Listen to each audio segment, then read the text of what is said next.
What's up, you guys? My name is Hutch, and I make videos and put them on the internet. And today is Friday, which means that I do my So You're video, which means I pick topics that you guys give me based on the comments that you guys leave in this video. So if you want a topic for next week, leave a comment in this video, So You're ... and then write whatever you feel like. And if I have experience with it or I think it's interesting, then I'll talk about it. Before we get into that, we like to talk about movies around here. I'm a bit of a cinephile, if you guys hadn't already figured that out. And I think the only movie that worth noting that's coming out this week is Les Miserables, which is a play, I believe. And they did a Les Miserables when I was young. It was like in the 90s. So they're doing it again, and I'm not opposed to musicals. I might go see that movie. I still haven't seen Jack Reacher. A lot of you guys were saying that movie was awesome. And then a lot of you guys were telling me why you thought Django Unchained was awesome. And I want to say that I don't think Jamie Foxx is a bad actor. He was amazing in Any Given Sunday and Collateral and Ray. He just did a brilliant job, and I was really impressed to find out that he is actually a classically trained pianist. So he was actually playing the piano in that film. And I like black leads. I like black actors. I just saw Flight recently, Robert Zemeckis' film with Denzel Washington. It was fucking incredible. So no racism here. I have a black sister, don't you know?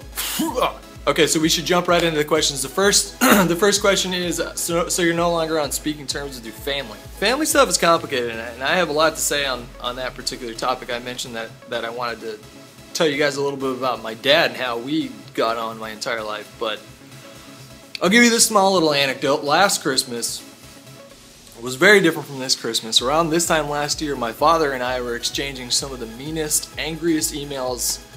Some of the strongest words that we had ever used towards each other was right around this time last year, and Christmas was awful. I didn't spend it with my family. We were all fighting, and it was not fun. And I think as much as people like to rag on their families, that stuff is profoundly important. It affects our mood and our well-being. And unfortunately, I think it falls more on the kids than the adults to just learn to let things go. Like, I had to make a conscious decision to not be angry with my dad. And I did, and I'm not, and I love him, and we get along great now. He came over and helped me put up this projector screen.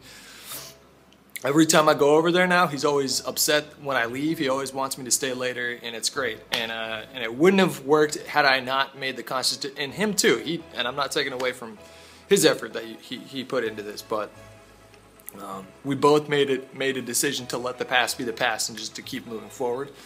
And I don't know if that can be the case for everyone, but that was my solution to the problem of not being on speaking terms. You just, if you can't speak for a little bit, don't speak. That's okay. You can take a little space, but when you're ready to come back with an open mind and be ready to forgive people, because you forgive people for you, not for them. You forgive people so that life is more bearable for you.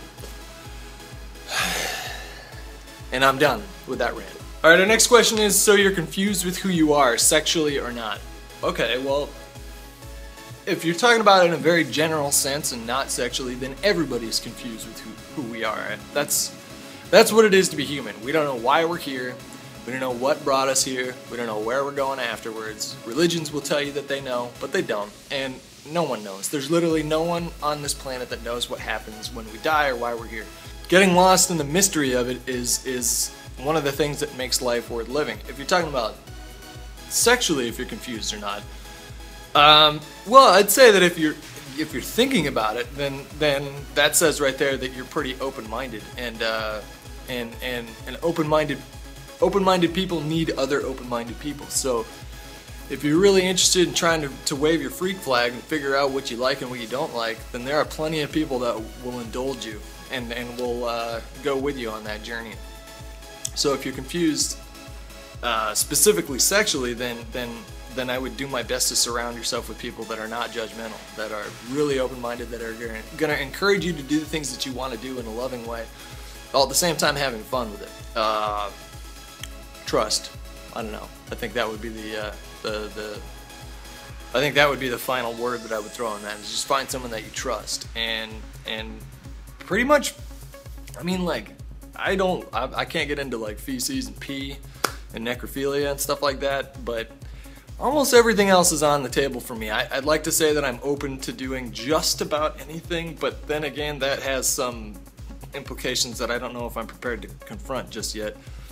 because I just don't think I'm attracted to men. But at the same time, I feel almost inadequate being like an open-minded guy in his 20s who hasn't at least made out with a dude at one point in his life. I just never have. Never found it necessary to do something like that. And that's one of the ways that I got over my confusion. I was like 19 and I was depressed, and I had a beautiful girlfriend at the time, and my sex drive was gone, and I didn't want to have sex with her. And in my self-obsessed, narcissistic, worrying brain, I worried that maybe I was gay because I wasn't attracted to this beautiful woman anymore. And it really had nothing to do with that. The relationship was crumbling and I was in a bad place in my life, and sex just was not on my mind. But I think just enough time passing, and people just get more comfortable. You'll find it's more common, like especially in your 20s, for guys that sleep with women, you'll find that women in their late 20s are way more comfortable than they are in their early 20s. They're not really too self-conscious anymore for the most part, and they know what they like. And I think that's just a natural process that takes a little bit of time. But don't try and rush it, man. You're doing fine. There's no rush. Alright, so our next topic is, so you're annoyed with Shawns' beard, and I really only have one thing to say about that. My wife has forbidden me to shave my face. And I'm going to say that one more time. Let it sink in. My wife has forbidden me to shave my beard. I love that woman. Oh. Alright, so I only picked a few topics this week because I wanted to keep this a little bit on the shorter side. I don't want to make a 15-minute video, but the last question is a little bit long. I'll put it on the screen, but the gist of it is, so you think that life is pointless, and you're afraid to be a part of this world because you just don't see it as a very friendly and inviting place. I'm paraphrasing, but that's basically what's going on. And what I have to say about that is that there are powers at work in this world that seek to oppress. That's just a fact. With globalization, corporatization, and governments that grossly overstep their boundaries into the lives and homes of the citizens they are employed to serve. There are powers at work that seek to manipulate you and use you. That's an undisputable fact, and that's depressing, and that's easy to get cynical about when you look at the world around you and you think everyone's just a cog in a machine. Individuality is lost, we're all alienated, and we don't know what we're doing anymore, and we're just letting people walk all over us and take advantage of us. That's one way to look at this situation, but I would throw a wrench in that argument and say that the best way that you can get back at someone who seeks to oppress you is to live a happy, full, and fulfilling life. That's it. Is to be happy. That's how you get back at people that seek to oppress you. Is you say, fuck that. I'm going to be happy. I'm going to focus on my world and my life and my family and my friends and the people that I love. And I'm going to live an awesome life. That's the best way. That's the best way that you can combat the cynicism that so easily comes when confronted with the world that we live in today.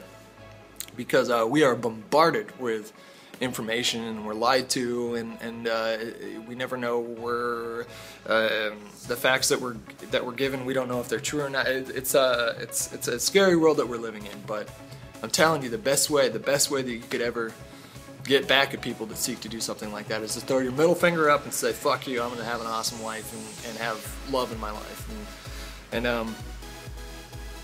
I think it takes a little while to get there. I think if you're saying that you're scared, if you don't like the world around you, and there's so much that bothers you, that's a sign of that's a good sign. You're an observant human being, and you should pat yourself on the back for that, because so many people don't even look at that. And they don't ask themselves if that's the right way to live, and if the world could be a better place. And so many people don't ask themselves that. And if you're asking yourself that question, especially if you're young, like, pat yourself on the fucking back, because you've already got a leg up on like 90% of what's going on out there. And life is a good thing. It's a beautiful thing. It's a beautiful thing. It's scary sometimes, and when you look at it, it can be very sad and depressing, but it's a good thing. And I like trying to remind people of that, you know.